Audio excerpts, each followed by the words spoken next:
j'imagine que énormément de choses, mais est-ce qu'il y a quelque chose en particulier dans tout ce qu'elle vous a transmis? Est-ce qu'il y a quelque chose qui reste au-dessus? C'est plutôt quelque chose de très subtil. Et comme je vous dis, elle a su me faire fleurir. Et ça, c'est une chose très importante pour quelqu'un qui venait d'avoir 20 ans.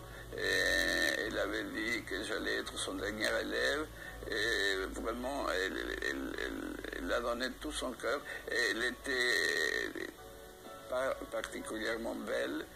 C'est une dame qui était d'un grand âge, mais je l'embrassais avec plaisir. Elle sentait toujours extrêmement bon et je l'adorais. Et alors, honnêtement, elle a, comme je vous ai dit tout à l'heure, elle a eu ce rôle agréable de m'ouvrir, de me faire fleurir. Rétrospectivement, comment vous regardez ce côté enfant prodige? Vous étiez quand même d'une certaine manière un enfant prodige. Oui, mais je n'ai jamais... Vous aviez conscience de ça? Vous vous rendiez compte un petit peu des regards sur vous quand on a 3 ans, on n'a pas conscience. Je commençais à travailler contre la volonté de mes parents, le piano, parce que je restais collé à ma mère quand elle donnait les leçons, et entre un élève et l'autre, avec un doigt, je répétais les thèmes qu'ils avaient joués. Mais mes parents ne voulaient pas que je sois... Mon père était altiste au Théâtre Colón, qui est notre opéra, mais il ne voulait absolument pas que je sois musicien. Mais à mon insistance, parce que quoique je suis poisson, j'ai un caractère assez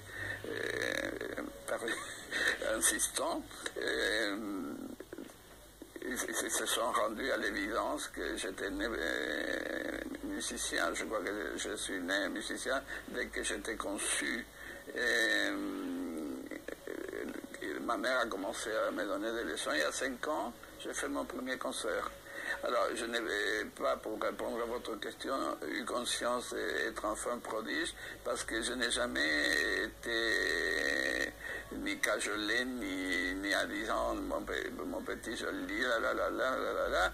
Non, et on m'a dit que la musique est quelque chose de très sérieux. Je voyais comment on faisait la musique à la maison. Notre maison était un inferno musical, parce qu'il y avait plusieurs... Il y avait la musique de mon père, la musique de ma mère, celle que je faisais. Dans chaque chambre, il y avait une musique différente. Alors, c'était toujours très sérieux. Et ce n'était pas... on ne me montrait pas comme une merveille. Et donc, je crois que c'était très important de savoir, en étant enfant, que la musique était vraiment très... qu'il fallait être digne d'être musicien.